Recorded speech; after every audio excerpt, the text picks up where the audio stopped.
What's up, everybody? I hope you're doing well. Today's video is my first video in a series of writing tips on how to write a strong essay for your English literature class. So I'm going to be going in and breaking down each part of an essay so that you can end up writing the strongest essay possible. Today's video is going to be about how to write a thesis and what is a thesis.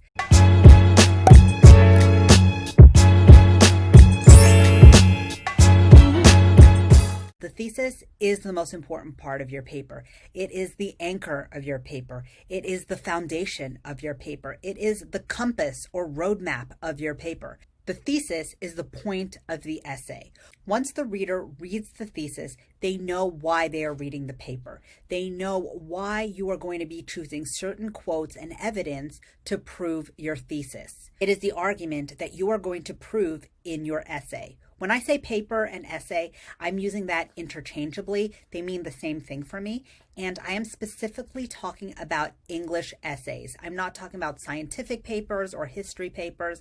I am looking at papers in which you are analyzing different pieces of literature in your English class.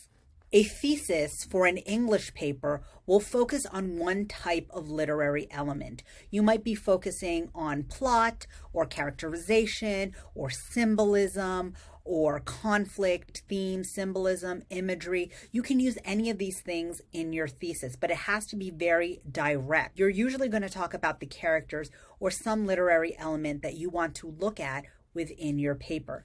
Okay, so let's look at this simple question in order to figure out how to create a direct thesis. So you have a question here and it says, what is the best and most entertaining sport? Soccer or baseball? So one little boy here says, soccer is the most entertaining sport. And the other little boy says, baseball is the most entertaining sport. They can have a debate between these two ideas and support their ideas, and that would be a thesis. You can say that soccer is the most entertaining sport because it is fast-paced and there's a lot of action. That is a debate. Then within your paper or your essay, you would need to put evidence. Soccer is the most entertaining sport, and you can talk about the World Cup. Then you can talk about how it has international appeal. Then you can talk about how it's very cheap to play and everybody can have access. This is why it is the best sport. You would need to have your opinion and back it up with different pieces of evidence. This is the same thing when you're doing a literature essay. This other little boy can write a whole different essay on how baseball is the most entertaining sport because there is a lot of geometry to knowing how to play this sport. It's not just physicality, but you have to know the trajectory of the ball and how you're hitting things, whatever the case may be. And he would have to prove that with different pieces of evidence. So if you have an idea in which you can debate, then it is a thesis. What cannot be a thesis is something that is just a fact of your story, a fact that everybody knows is true.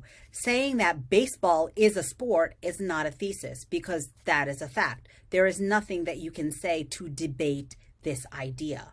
All right, so let's go into writing a thesis statement. Your thesis is a specific sentence about what your essay will be about. Once the reader reads the thesis, they know what your argument is. They know what your opinion is, and they need to look for the evidence that proves your opinion. Your reader is going to try to see if you have argued your point effectively through quotes and through analysis.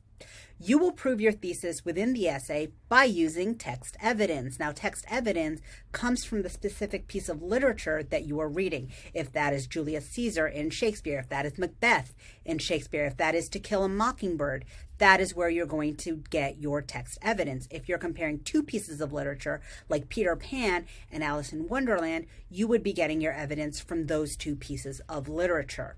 A thesis is not a fact.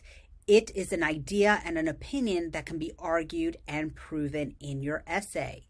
Your thesis is a roadmap and the reason for the paper. The reason for the season? No, the reason for the paper. You should be getting your thesis from a specific question or analysis and opinions in your literature book. So whatever book you're reading, that obviously is where you're going to get your thesis. So you need to put your opinion and back it up with some type of because, all right? So you're going to say something and then you're going to tell us why. And then within the whole entire paper, you're going to prove it with evidence. All right, so let's keep on going. So as you can see up here, we have the example that I talked about before. Soccer is a sport. This cannot be a thesis because this is a fact. There's nothing to debate about this.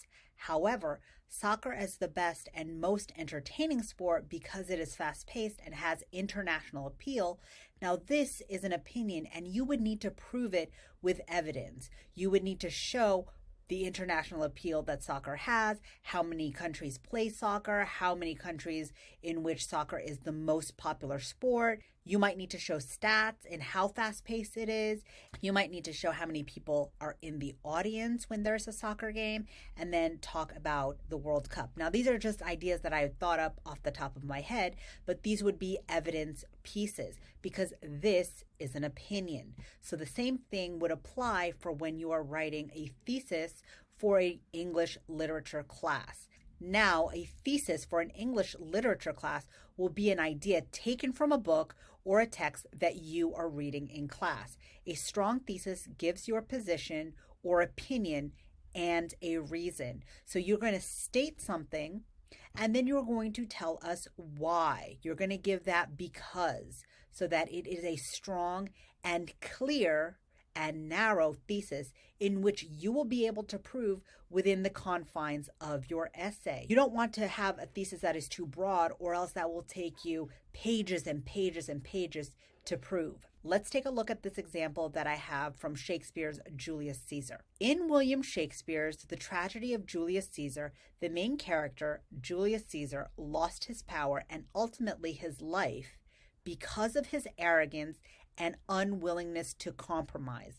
So the first part, you are simply talking about the author. That's perfect. You're talking about the character that you're going to discuss within your literature paper, Julius Caesar, and then you're saying that he lost his power and his life. That's a fact. That's a fact of the story. If you lose your life, if you die, you've obviously lost your power. You cannot rule the kingdom if you're dead. That's a fact of the story.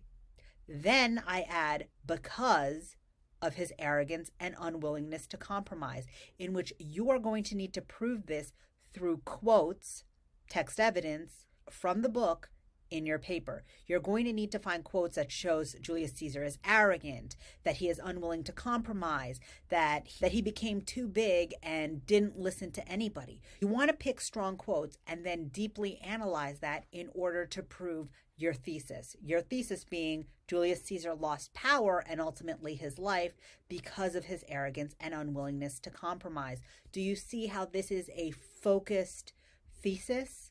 That this is an opinion? Somebody else might have a totally different opinion. They might say that, no, he wasn't arrogant. It was the senators who were jealous. It was Brutus who wanted to have power, or Caius who wanted to have power. That can be another idea and opinion that they can look into, but that would be their thesis that they need to prove. If this is your thesis, you want to find good quotes that shows arrogance and unwillingness to compromise. So let's summarize what we've been talking about. A successful thesis statement.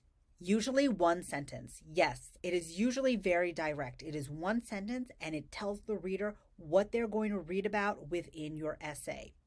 A statement, not a question. If your teacher gives you a question or a prompt, you need to take that and turn it into a statement. Make it a statement. So that is your opinion on the idea. And then you're going to follow up with all of your evidence. Identifies the subject of the paper. It is your guiding light. It tells us what we're going to read. So obviously we need to know what is the subject of this paper going to be about. And it takes a stand rather than simply announcing a subject. You have an opinion on this paper. You don't need to say my opinion is, because your name is on the paper. We know it's your opinion, but it does need to take a stance on some type of opinion. All right, so here are some example theses. Let's read it together. The character of the nurse in Romeo and Juliet, who serves as a foil to young Juliet, delights the reader with her warmth and earthy wit, and helps realize the tragic catastrophe. This needs to be proven in the essay. That's why this is a thesis. You need to prove that the nurse in Romeo and Juliet has a warm and earthy wit, so you might want to give some examples of that warm and earthy wit, and you need to show how this character helps to realize the tragic catastrophe. You need to pick the right evidence, the right quotes that back up this thesis. Second one, a close look at many details in The Story of an Hour reveals how language, institutions, and expected demeanor suppress the natural desires and aspirations of women. That is a thesis. This needs to be proven. You need to show how many of the details show the suppression and natural desires of women. You have to choose quotes that show that women and their desires and aspirations are being suppressed in this story. Now let's look at the last one. In the story, So What Are You Anyway?, the characters of Mr. and Mrs. Norton demonstrate the attitudes of bigotry and subtle racism that was prevalent in the 1970s, which manifests when they meet a biracial girl named Carol. So here we have all of the characters mentioned, or at least all of the main characters. We got Mr. and Mrs. Norton. We have this little girl named Carol. Now, what do you need to prove? You need to prove that there is bigotry and subtle racism, which was prevalent in the 1970s. So I know that this story was in the 1970s. You need to find the correct quotes that show subtle racism. And then you would need to analyze how that quote you chose shows subtle racism. This is a thesis because it needs to be proven. It needs to be proven with text evidence. Well, guys, I hope this was helpful. I hope that you have a better understanding of how to write a thesis. Wait for my next video on analysis and structure of a body paragraph. But in the meantime, peace, love, and essays. Bye.